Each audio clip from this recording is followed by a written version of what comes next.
Interview में किस तरह आपको क्वेश्चंस यहाँ पर कौन से किस तरह से आंसर करना है। मेन इंपॉर्टेंट इशू इज कि आपको आंसर खुद ही से बनाना होगा, क्योंकि अगर आप आंसर खुद से नहीं बनाते हैं, आप किसी और का आंसर अगर आप बोलेंगे वहां जाकर, कहीं आपने गूगल सर्च करके कोई आंसर निकाला है या फिर कहीं से किसी और से लिख लिया है, the only difference is your tone. आपका जो टोन है उसमें डिफरेंस आ जाता है व्हेन यू आर स्पीकिंग और बाय योरसेल्फ। ठीक है, आप खुद से अगर कुछ बोल रहे हैं, खुद से समझ के अपने आप से कुछ बोल रहे हैं, भले आप अटक अटक के बोल रहे हो, भले आप स्लो बोल रहे हो, भले आपकी ग्रामर गलत हो, लेकिन आपका जो टोन वेरिएशन होता है, ठीक है, उस टोन से जो इंटरव्यूअर है वो पकड़ लेता है कि आंसर आपने खुद से बना के लिखा है या किसी और की हेल्प ली है। ठीक है, तो जितना नेचुरल रहेंगे, जितना ऑनेस्ट रहेंगे, उतना आपके लिए बेटर रहता है। ठीक है, तो आंसर जो भी रहे, क्वेश्चन आप आराम से, यहाँ पर मैं डिस्कस कर ही रही हूँ, फिर भी अगर आप अदर कोई क्वेश्चन आपके दिमाग में है फॉर योर इंटरव्यू पर्पस, तो यू कैन टेल मी, हम यहाँ पर डिस्कस कर सकते हैं। अगर नहीं है तो भी हमारे पास यहाँ पर बहुत सारे क्वेश्चन हैं, I can tell you about all those question that we are going to discuss here. ठीक है, सबसे मेन इंपॉर्टेंट क्वेश्चन हम लोग ऑलरेडी डिस्कस कर चुके हैं, that is tell me about something about yourself. ये जो क्वेश्चन है ये हमेशा आपका सबसे पहला क्वेश्चन होता है, एंड इसका क्वेश्चन पूछने का रीजन भी मैंने आपको समझाया था। जब ये क्वेश्चन पूछा जा रहा है, इंटरव्यूअर जो है, यानी कि जो आपके बारे में जानना चाहता है, वो पर्सन क्या जानना चाहता है कि आप अपने बारे में क्या सोचते हैं। ठीक है, एज अ प्रोफेशनल पर्सन, ठीक है, पर्सनल नहीं, प्रोफेशनल पर्सन, आप अपने बारे में क्या सोचते हैं, आप किस तरह का काम कर पाएंगे, आप किस तरह के वर्कर होंगे, एम्प्लॉय होंगे, उसका आपका क्या ओपिनियन है अपने बारे में, ये जानना चाहता है आपका employer. And if you are going to go ahead and say all the typical line जो आपको यहाँ पर कहीं भी गूगल सर्च करके आपको सेम आंसर मिलेगा, तो ये सारी जो चीजें हैं, आप टिपिकल आंसर भी अगर देते हैं तो भी कोई प्रॉब्लम नहीं है, क्योंकि उनकी बहुत ज्यादा एक्सपेक्टेशन आपसे नहीं है। ठीक है, आप एक कॉलेज के स्टूडेंट रह चुके हैं, एज अ स्टूडेंट आपका माइंड उतना ब्रॉड नहीं होता है कि आप अपने बारे में बहुत ज्यादा रिसर्च कर सके। ये सारी चीजें आपको एक्सपीरियंस से आती हैं, तो एक्सपीरियंस आपके पास रहेगा तभी जब आप जॉब करेंगे, या क्योंकि ऑब्वियसली बात है कि कॉलेज में उतना एक्सपर्टीज किसी भी फील्ड में फाइंड आउट करना आपके लिए पॉसिबल नहीं है। तो हम यहाँ क्या करते हैं, हम यहाँ पर टिपिकल आंसर देते हैं, which is typical only for the fresher, not for the experience person. ठीक है, एक्सपीरियंस पर्सन जो होते हैं उनका अपना एक तरीका होता है खुद को इंट्रोड्यूस करने का, बिकॉज दे हैव वर्कड, वो जानते हैं अपना वो काम कैसे करते हैं। लेकिन फ्रेशर के लिए आप नहीं जानते कि आप किस तरह वर्क फोर्स में काम करोगे तो कैसा रहेगा, तो आपके लिए वो टिपिकल आंसर होता है कि आप अपने बारे में बताएं, एजुकेशन सेक्टर के बारे में बताएं, ठीक है, या फिर अपने बारे में जो भी अचीवमेंट्स हैं आपके, ठीक है, जो भी स्किल सेट है वो डिस्कस करें। और कोशिश करिएगा कि जो स्किल सेट आपका यहाँ पर जॉब प्रोफाइल से मैच करता है उसी रिलेटेड आप बात करें। ठीक है, अगर उससे एक्स्ट्रा कुछ बात कर रहे हैं तो वो भी आपके एज अ एम्प्लॉयर आपके काम आना चाहिए। कुछ ऐसा नहीं, कोई एक ऐसा स्किल नहीं आपको डिस्कस करना है जो सिर्फ आपके पर्सनल लाइफ में ही रह जाए, प्रोफेशनली उसमें कोई भी काम ना हो। ठीक है, तो जो भी स्किल सेट आपके पास है वो जो प्रोफेशनली रिलेटेड है उसको आप डिस्कस करेंगे। अपने फैमिली बैकग्राउंड को अगर आप चाहें तो डिस्कस ब्रीफली कर सकते हैं, कितने लोग हैं आपकी फैमिली में, क्या क्या काम करते हैं, उससे ज्यादा आपके इंटरव्यूअर आपके बारे में नहीं जानना चाहते तो आपको नहीं बताना। ठीक है, next question, why would you like to work for us. ये क्वेश्चन भी एक बहुत ही कॉमन क्वेश्चन है जो फ्रेशर से भी पूछा जाता है और एक्सपीरियंस पर्पस से भी, एक्सपीरियंस पर्सन से भी।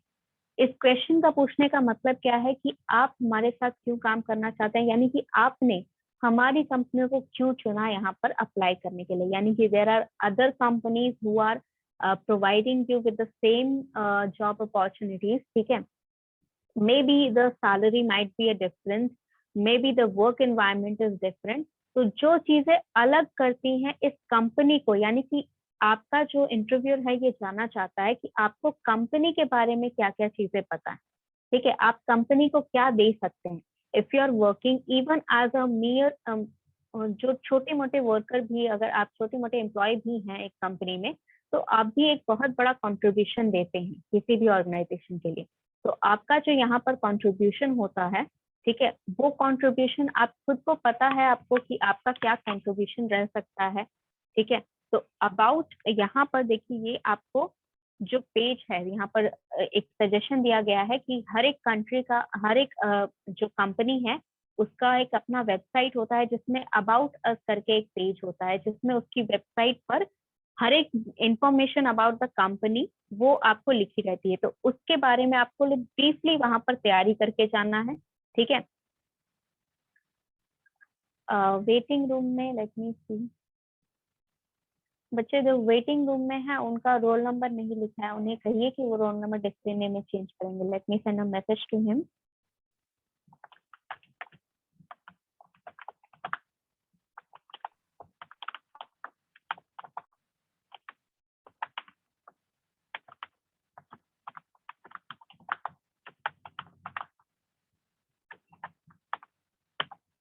ऑलराइट, तो आपका यहाँ पर जो क्वेश्चन है, why should we hire, why would you like to work for us, या फिर why did you choose Wipro, अगर आप विप्रो में जा रहे हैं why did you choose some other country company, जो आप अपना नाम बताएंगे कंपनी, या आपने हमारी ही कंपनी को क्यों चूज किया। इसका कहने का मतलब ये है कि इंटरव्यूअर जानना चाह रहा है कि आपने हमारे बारे में रिसर्च किया है या नहीं, आप हमारे बारे में कुछ जानते हैं या नहीं, जस्ट बिकॉज हमारे यहाँ पर वैकेंसी है इसीलिए आपने अप्लाई कर दिया है क्या। तो इन सभी चीजों से आपको ये, इंटरव्यूअर को ये पता चलता है कि आपने कंपनी के बारे में सोचा कि कंपनी कैसी है। हर किसी भी कंपनी में आप जाके काम कर ले रहे, इस तरह का आपका बिहेवियर नहीं है। आपने कुछ रीजन की वजह से ये कंपनी चूज की है जिसकी वजह से आप यहाँ पर काम करना चाहते हैं। ना, यहाँ पर आप आंसर कैसे करेंगे। इफ देर इज समथिंग, आपका जो जॉब प्रोफाइल होता है ना वो बहुत इंपॉर्टेंट होता है, तो उसको अच्छे से रीड करिए और उसको अच्छे से समझिए। मान लीजिए कि आपके जॉब प्रोफाइल में कुछ एक्स्ट्रा लिखा हुआ है। एक्स्ट्रा मतलब कि क्या, कि आपका यहाँ पर सैलरी के अलावा जिस तरह का इन्वायरमेंट आपको मिलेगा वर्क करने के लिए, जिस तरह का एक्सपीरियंस आपको मिलेगा वर्क करने के लिए, जिस तरह के काम आपको मिलेंगे करने के लिए, ये सारी चीजें प्लस अगर यहाँ पर बोल रहा है कि एक्सपीरियंस सर्टिफिकेट देंगे या फिर आपको अलग अलग प्रोजेक्ट पे रियल लाइफ वर्क करने मिलेगा, इस तरह का जो आंसर है, मतलब जो भी आपके जॉब प्रोफाइल में सैलरी के अलावा जो चीजें कंपनी आपको प्रोवाइड कर सकती है उसका जिक्र आप कर सकते हैं। ठीक है, for example the company is very well known among the world, in among the IT world. ठीक है, and we can say we are given the real world experience here. ठीक है, and I want to gain a lot of knowledge from all the real world experience, plus आपकी website पे जो लिखा होगा information की आपकी कंपनी का कितना ग्रोथ है।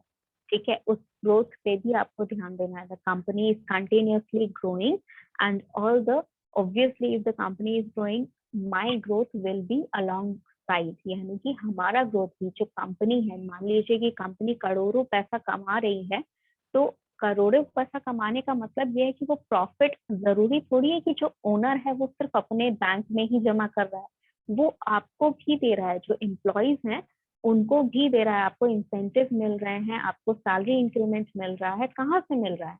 Because of the profit of the company. तो आपको ये सारी चीजें सर्च करनी है। अबाउट अस वाला पेज पूरा पढ़ के चाहिएगा, बहुत ज्यादा फेंकने की जरूरत नहीं है, एक तो लाइन आप इंक्लूड करिए ऐसी चीज जो ये दिखाए कि हमारी कंपनी में कुछ ऐसा अलग था जो बाकी की कंपनी में नहीं है, इसीलिए यहाँ पर आप लोग आए हैं अप्लाई करने के लिए। ठीक है, now if you have any doubt just raise your hand.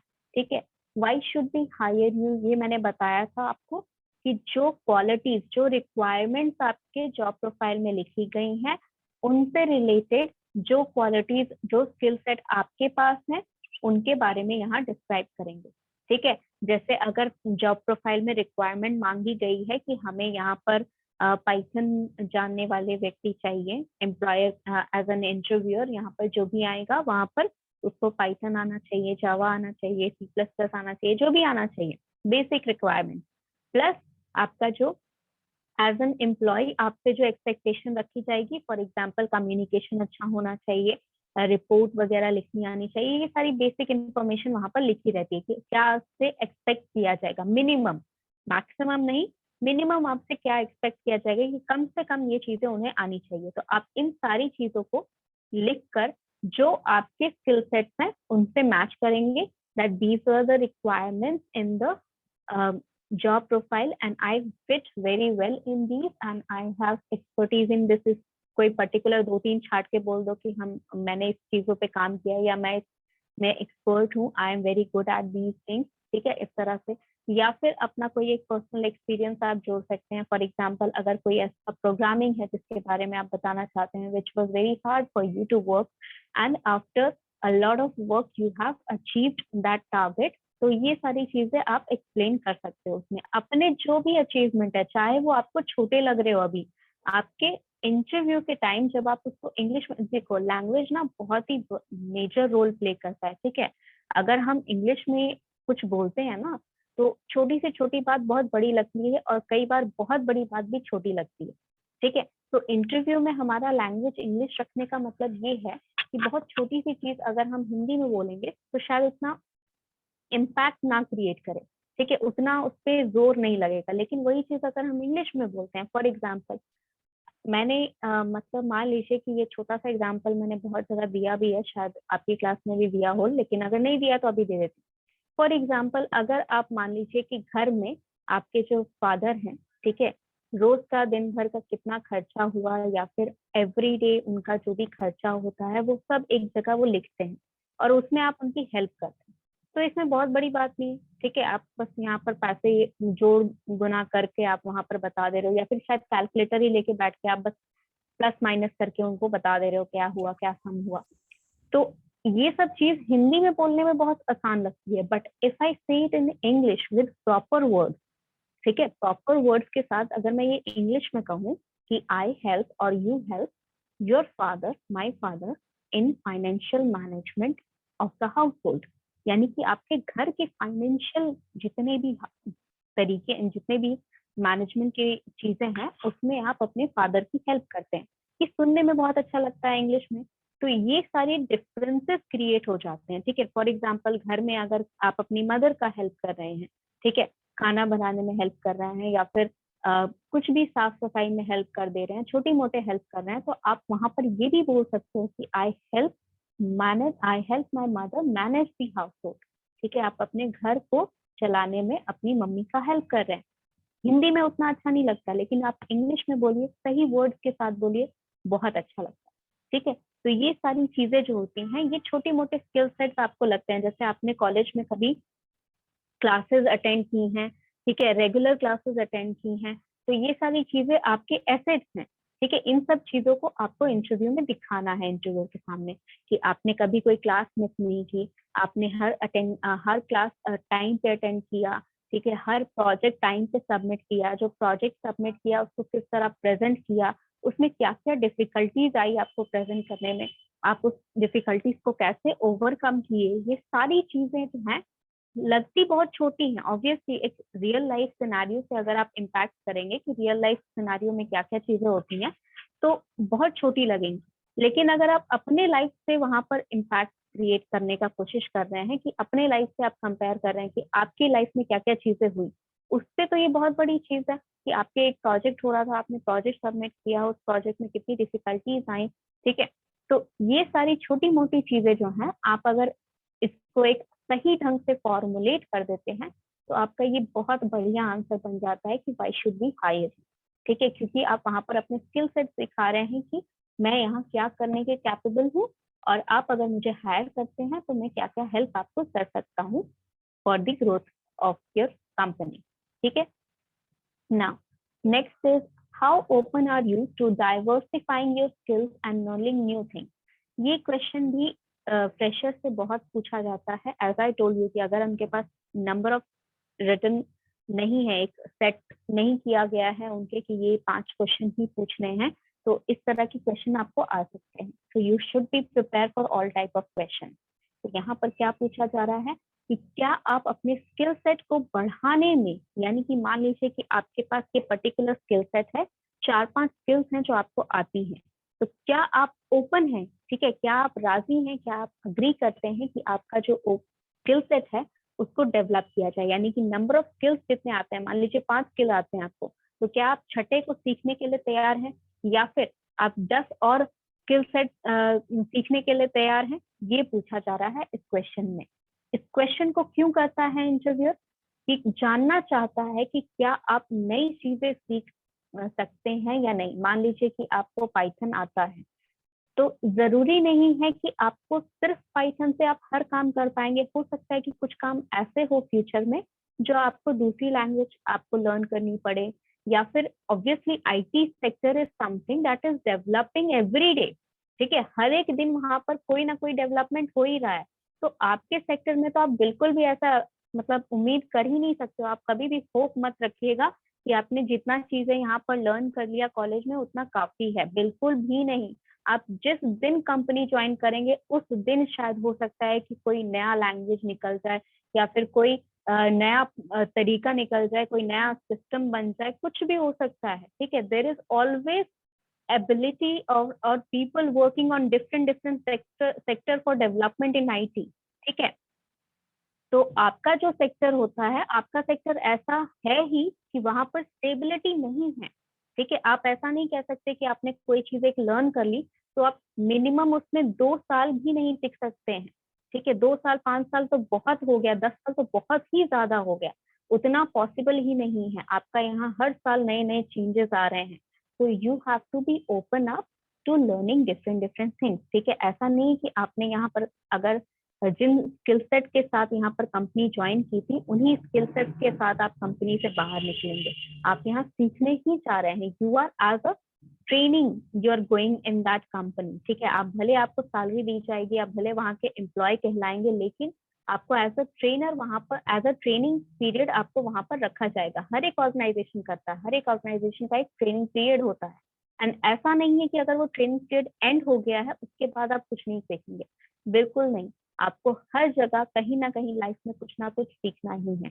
तो क्या आप अपने स्किल सेट को बढ़ाने में ओपन है या नहीं है? तो यहाँ पर आपको बताना है that being in IT sector, we come from a sector where every day developments are happening, every day engineers and other graduates, other employees are working, different organizations are working in developing different devices and languages and all, and we have to be up to date so that we can keep up with the pace। ठीक है, वो जो pace है जिस speed से यहाँ पर दुनिया जो है बढ़ रही है, उस स्पीड के हमें साथ रहना है। ठीक है, हमें पीछे नहीं छूट जाना है। तो we have to keep up with the pace and be updated, so of course we are open to diversifying our skill set and learning new things। ठीक है, इस क्वेश्चन का आंसर मिल गया। If there is any doubt you can ask me. ठीक है, question number 5, how do you deal with stress? Stress से आप कैसे डील करते हैं? ये क्वेश्चन जो है, ये क्वेश्चन बेसिकली आपको एज अ फ्रेशर तो नहीं पूछा जाता है, लेकिन अगर पूछ लिया गया तो आपका आंसर रेडी रहना चाहिए। ठीक है, be prepared for all type of question so that easy question जो आपने प्रिपेयर कर लिए हैं पहले ही, उसका आप आंसर आराम से दे पाए। जो थोड़े डिफिकल्ट क्वेश्चन है उनको भी प्रिपेयर करके रखिए, क्योंकि पॉसिबिलिटी है कि आपसे पूछा जा सकता है। ठीक है, तो ये क्वेश्चन जो है इसमें ये पूछना चाहते हैं कि अगर मान लीजिए आपको स्ट्रेस होता है तो आप उसको कैसे बाहर निकलते हैं, आप उस स्ट्रेस से कैसे बाहर निकलते हैं, या फिर उस स्ट्रेस के दौरान कैसे काम करते हैं। ठीक है, तो बेसिकली यहाँ पूछना क्या चाह रहा है इंटरव्यूअर कि अगर इन फ्यूचर मान लीजिए काम का ओवरबर्डन आप पे आ गया, 10 काम आपके सर पे रख दिए गए, तो उस टाइम आपको ऑब्वियस सी बात है कि बहुत ज्यादा स्ट्रेस होगा। इतना सारा काम हो रहा है तो स्ट्रेस तो होना जायज है, लेकिन उस स्ट्रेस से आप कैसे ओवरकम करते हैं? स्ट्रेस तो होगा, लेकिन उस स्ट्रेस को आप कैसे रिड्यूस करते हैं, उस स्ट्रेस के साथ आप कैसे काम करते हैं। ठीक है, ये जानना चाह रहे हैं, मतलब स्ट्रेस के साथ कैसे आप कोप अप करते हैं कि आपका काम जो है वो डिस्टर्ब ना हो। कई बार ऐसे लोग होते हैं जो अगर 4-5 काम बढ़ा दिया जाए या कुछ भी थोड़ा सा भी काम बढ़ गया, स्ट्रेस बहुत ज्यादा हो गया, तो वो बिल्कुल काम ही करना बंद कर देता है उनका दिमाग। ठीक है, even sometimes it happens to me also. ठीक है, बहुत बार ऐसा हुआ है मेरे साथ कि जब बहुत ज्यादा मेरे पास स्ट्रेस रहता है तो कुछ दिनों के लिए मेरा दिमाग काम करना बंद कर देता है। ठीक है, like I shut down everything from my mind and I only do all the urgent and necessary thing. ठीक है, जो अर्जेंट और नेसेसरी है, इम्पोर्टेंट है, सिर्फ उन्हीं काम को मैं करती हूँ और बीच के दौरान मैं शट डाउन कर देती हूँ। इससे देखिए होता क्या है, इससे होता है कि मेरा बर्डन जो है वो बढ़ता जा रहा है। ठीक है, जो 2-3 दिन मैंने शट डाउन किया तो मेरा वो 2-3 दिन का काम बढ़ गया। Now I have to cope up with, अब मेरे पास और काम आ रहा है, ऑब्वियसली यहाँ पर पर डे काम आ रहा है, मेरे पास और काम बढ़ते जा रहा है। ठीक है, तो ये करना भी कई बार सही नहीं होता है। So I have to give up some extra time to do all those work that I have left behind. जो पीछे छूट गया है उस काम के लिए मुझे एक्स्ट्रा टाइम देना पड़ता है। ठीक है, इस तरह मेरा ये डील करने का, स्ट्रेस करने डील करने का ये तरीका है, जो कि मुझे लगता नहीं है कि सही है, but I am trying to develop myself. ठीक है, मैं डेवलप करने की कोशिश कर रही हूँ कि मैं इस तरह नहीं किसी और तरह डील करूँ स्ट्रेस को। तो ये मेरा तरीका है। आपका कोई एक तरीका होगा जब आपको बहुत ज्यादा स्ट्रेस हो जाता है, for example exam time. Exam time normal सी बात है, स्टूडेंट्स को बहुत ज्यादा स्ट्रेस रहता है, चाहे किसी भी तरह का एग्जाम हो रहा हो। ठीक है, भले आप ऑनलाइन मोड में ही दे रहे हैं एग्जाम, फिर भी वो चीज बहुत ज्यादा स्ट्रेसफुल रहती है। तो उस स्ट्रेस के दौरान आपने कैसे पढ़ाई की और कैसे अच्छे नंबर लेके आए, या फिर अगर अच्छे नंबर नहीं ला पाए तो क्या रीजन था। तो उस स्ट्रेस को अगर आपने गलत तरीके से डील किया है तो उसको सही करने के लिए आप क्या कर रहे हैं। ठीक है, for example I am looking for different type of therapy so that I can go through with all of my stress। ठीक है, लेकिन आपको ये चीज एक्सप्रेस करनी है कि आपको जब ओवरलोड हो जाएगा, वर्कलोड जब बहुत ज्यादा बढ़ जाएगा, तो आप किस तरह अपना जो मोटिवेशन है, अचीवमेंट पाने का जो मोटिवेशन है, उसको कैसे रिमोटिवेट खुद को करेंगे। ठीक है, क्योंकि self motivation is a very you can say similar और फेमिलियर थिंग राइट नाउ। ठीक है, आजकल के दिनों में सेल्फ मोटिवेशन बहुत एक फेमिलियर चीज हो गई है। हर किसी को यहाँ पर खुद को मोटिवेट करना होता है। Although there are people who are going to motivate you, you can consult some friend, you can consult some family members, but still you, sometimes there is only you and you are there for the stress to be deal alone। ठीक है, आप कभी कभार अकेले होते हैं उस stress को डील करने के लिए। तो आप खुद को किस तरह मोटिवेट करते हैं, ये आपका इंटरव्यूअर जानना चाहता है। तो बेसिकली यहाँ पर क्या कर सकते हैं, यहाँ पर आप अपना हॉबीज इंक्लूड कर सकते हैं। लाइक फॉर एग्जांपल अगर कोई ऐसी हॉबी है जो आपको बहुत ही ज्यादा अनस्ट्रेस कर देती है, मतलब जितना भी स्ट्रेस है वो थोड़ी देर के लिए दिमाग से हटा देने के लिए उस हॉबी पे आप काम करते हैं। ठीक है, भले लिसनिंग टू म्यूजिक और गोइंग ऑन अ वॉक और डूइंग सम एक्सरसाइजेस। ठीक है, और watching some favourite movies of yours, ये जो भी आपकी हॉबीज हैं जिसके थ्रू आपका स्ट्रेस कम हो जाता है। ठीक है, जिस भी हॉबीज के थ्रू आपका स्ट्रेस कम हो जाता है वो हॉबीज आप यहाँ पर डिस्कस कर सकते हैं। ठीक है, कि यहाँ पर किस हॉबीज को लेकर आप यहाँ पर अपना स्ट्रेस डील करते हैं। ठीक है, ऑल राइट। तो आई होप कि क्वेश्चन नंबर 5 इज क्लियर। अगर नहीं है तो you can just ask me. Question number 6 is, what would you like to do? What do you like to do out of work? यानी कि अगर मान लीजिए आपके पास, यानी कि इनडायरेक्टली आपसे पूछा जा रहा है कि अगर आपके पास काम नहीं है, फॉर एग्जाम्पल वीकेंड पे, संडे को या सैटरडे को अगर आपके पास काम नहीं है तो उस दिन आप क्या करते हैं? क्या आप पूरा दिन हॉबीज पे ही बिता देते हैं, या फिर पूरा दिन ऐसे ही वेस्ट कर देते हैं, या फिर कुछ एक्चुअल प्रोडक्टिव काम भी करते हैं? ठीक है, फॉर एग्जाम्पल यहाँ पर बहुत सारी ऐसी चीजें हैं जैसे ग्रीन हाउस रेवोल्यूशन हो रहा है। ठीक है, पैंडेमिक से रिलेटेड कुछ भी ऐसा जो आप बोल सकते हैं, जो भी यहाँ पर डेवलपमेंट ऑफ टेक्नोलॉजी से रिलेटेड कुछ बोल सकते हैं, मतलब कुछ एक्स्ट्रा जो आप प्रोडक्टिव कर रहे हैं। अनलेस ये आपके काम को हटाकर, आपका जो एक्चुअल काम है उससे हटकर आप यहाँ पर, जैसे मान लीजिए कुछ लोग होते हैं जिनको नई नई चीजें सीखने का शौक होता है, तो मान लीजिए आपका यहाँ पर Monday to Friday you are working and after that Saturday को और संडे को आप यूट्यूब पे क्लासेस देखते हैं, something new that you are learning, something that is not even related to your sector. जरूरी नहीं है कि वो आपके सेक्टर से ही रिलेटेड हो सकता है कि आप हेल्थ से रिलेटेड कुछ लेसन ले रहे हो, how to keep yourself healthy, how to keep yourself stress free. ठीक है, बहुत सारे लोग यहाँ पर सेशंस देते हैं, या फिर हो सकता है कि you are reconnecting with your religion. ठीक है, रिलीजन से रिलेटेड कुछ ऐसा कर रहे हैं। ठीक है,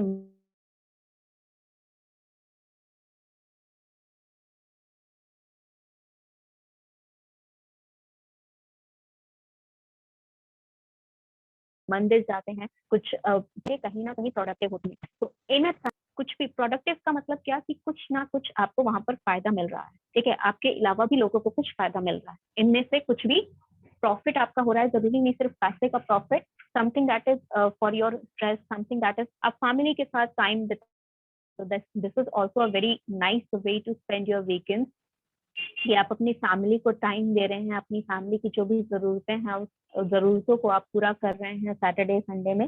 this is also kind of productive, आप घर के कामों में हेल्प कर रहे हैं तो घर का प्रोडक्शन हो रहा है, घर का प्रॉफिट हो रहा है, ठीक है। मान लीजिए कोई काम यहाँ पर मंडे टू या ट्यूसडे को कोई काम यहाँ पर आ गया आपके घर पर, अब because there is nobody else या फिर बाकी किसी से हो नहीं रहा है काम, तो आप क्या करेंगे, आप सैटरडे संडे को ही ये काम रोक के रखेंगे, तो आपने जो भी काम था वो कंप्लीट कर लिया। जो भी वीकेंड पे आपको जरूरत था, ग्रोसरी शॉपिंग चले गए अपनी मम्मी के साथ, या फिर आप अपने फादर के साथ जो गाड़ियां हैं उसको सर्विसिंग कराने के लिए चले गए, या फिर जो अपने भाई बहन हैं उनको पढ़ाई में हेल्प कर दिया। तो ये सारी चीजें जो है किसी न किसी तरह प्रोडक्टिव होती हैं।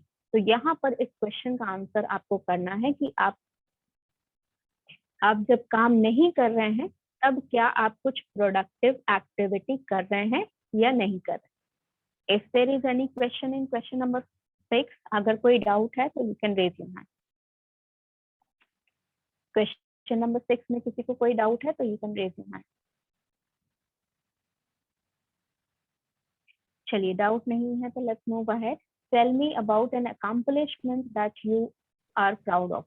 ये क्वेश्चन भी it is something of a question that can be asked for, mostly it is asked for the experienced person, लेकिन आपसे भी पूछा जा सकता है, ठीक है। तो be prepare for the answer. तो यहाँ पर पूछना क्या चाह रहा है कि आपकी लाइफ में आपने कुछ भी ऐसा किया है जिसके ऊपर आपको बहुत ज्यादा गर्व है, ठीक है। फॉर एग्जाम्पल, आपने अगर कोई कंपटीशन क्रैक किया हो, फर्स्ट आए हो किसी कंपटीशन में, या फिर कोई आपने किसी की हेल्प की हो जब उस पर्सन को बहुत ज्यादा जरूरत थी, ठीक है, या फिर आपकी एक छोटी सी हेल्प से किसी का बहुत बड़ा फायदा हो गया, ठीक है। इस तरह की कोई भी चीज जिससे आप बहुत ज्यादा प्राउड फील करते हैं, ठीक है।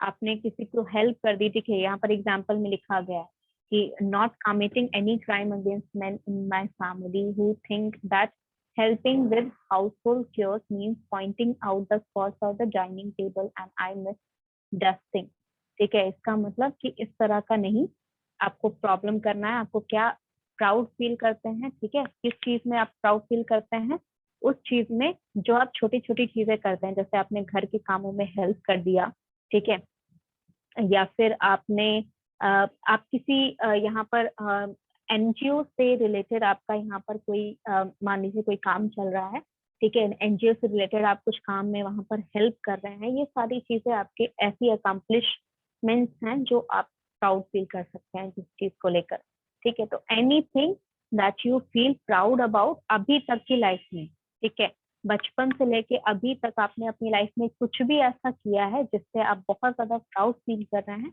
वो मोमेंट आपको यहाँ पर डिस्कस करना है। दिस क्वेश्चन, ये क्वेश्चन जो है ये आपके इंटरव्यूअर को शो करता है कि क्या चीजें आपकी लाइफ में इंपॉर्टेंट रखती हैं।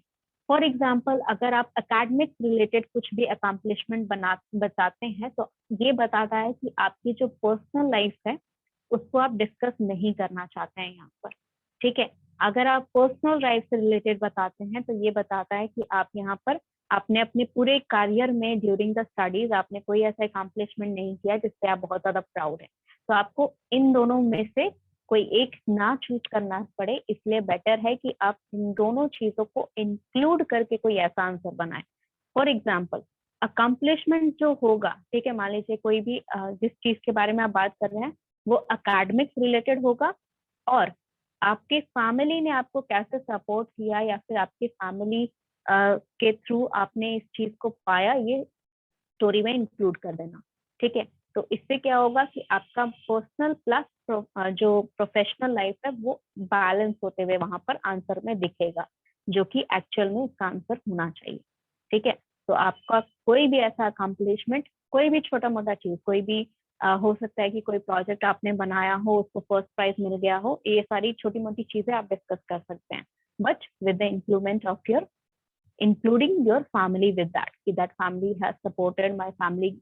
सम हो सकता है कि आपके सिबलिंग्स में से किसी ने आइडिया दिया हो कि किस तरह प्रोजेक्ट बनाना है, यू वर ब्लॉक्ड, आपके दिमाग में नहीं आ रहा था क्या बनाना है, तो आपके सिबलिंग्स ने हेल्प किया आपको, ठीक है।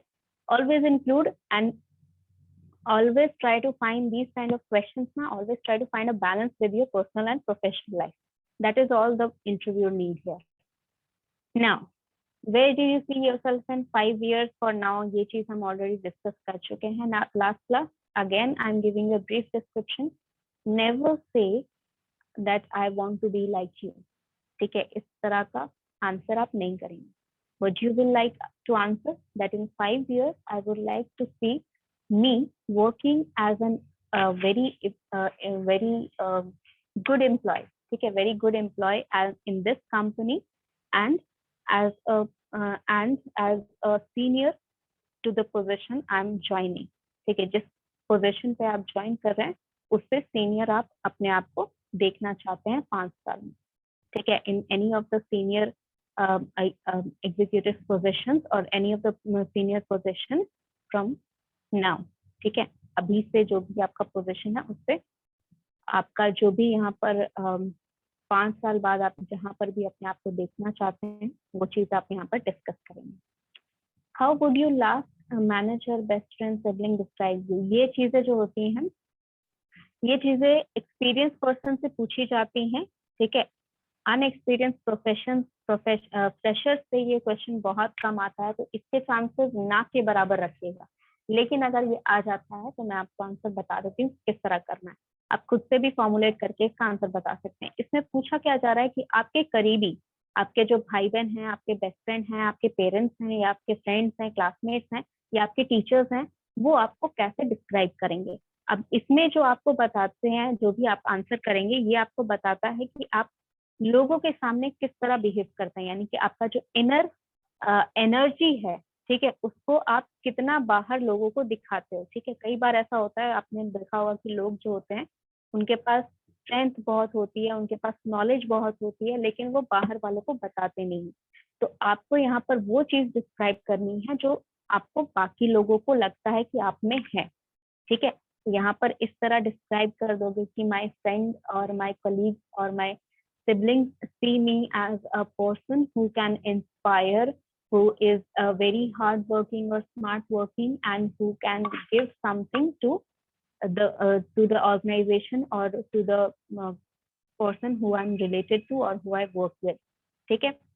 Last is there anything that you'd like to tell us that we haven't covered today, यानी कि ये क्वेश्चन जब होता है ना, ये क्वेश्चन तब होता है जब इंटरव्यूअर के पास दिमाग में कुछ ऐसा क्वेश्चन नहीं आ रहा होता है, ठीक है, उनके दिमाग में एग्जैक्टली उस पॉइंट पे कोई ऐसा क्वेश्चन नहीं आ रहा होता है, तो वो इस तरह का क्वेश्चन करते हैं कि हमने जो भी क्वेश्चन पूछे इसके अलावा और कुछ है जो आप यहाँ पर मुझे बताना चाहते हैं, ठीक है।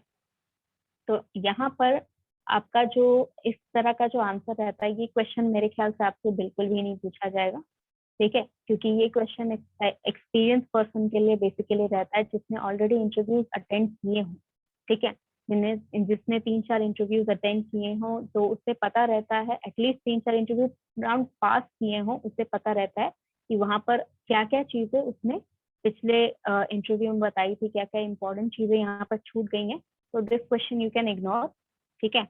Any other question that you want to answer here, और कोई भी ऐसा क्वेश्चन जो आपके दिमाग में है जो आप चाहते हैं कि यहाँ पर आंसर मैं बता दूं आपको।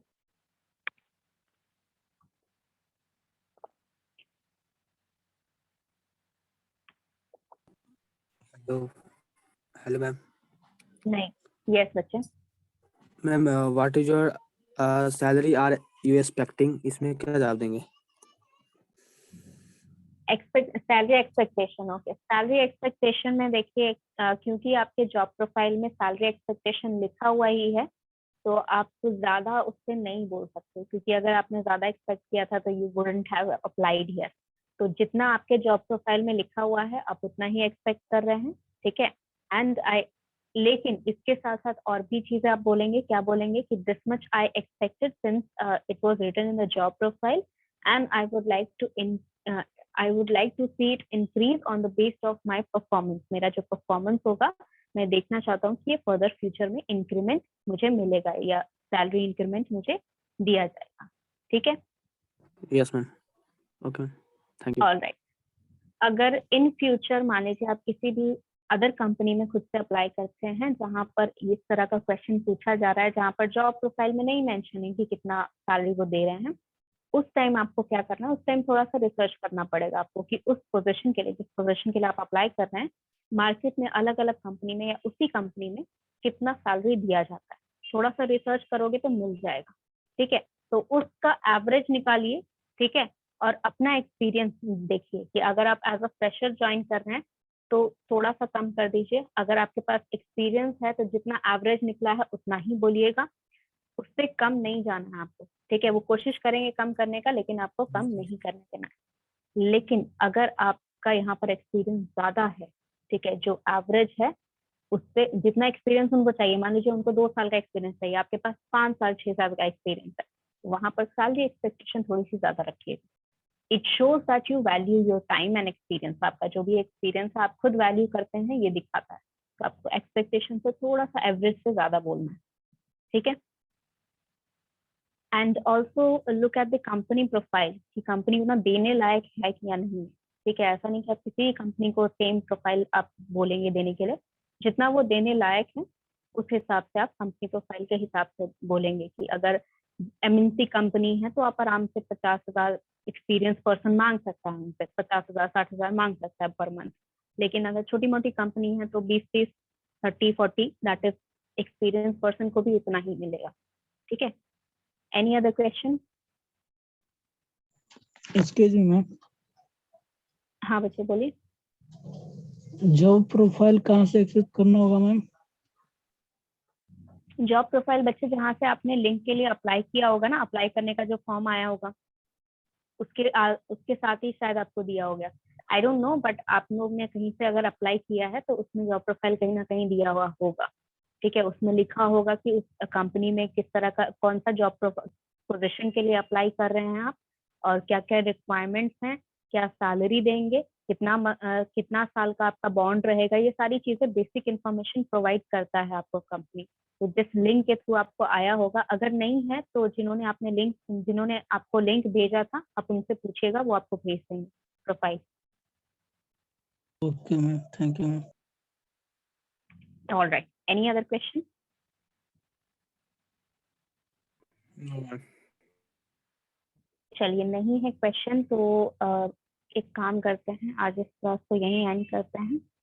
And let me talk to teachers, other teachers, so that I can suggest कि आपकी क्लास में ये सब्जेक्ट रहना चाहिए।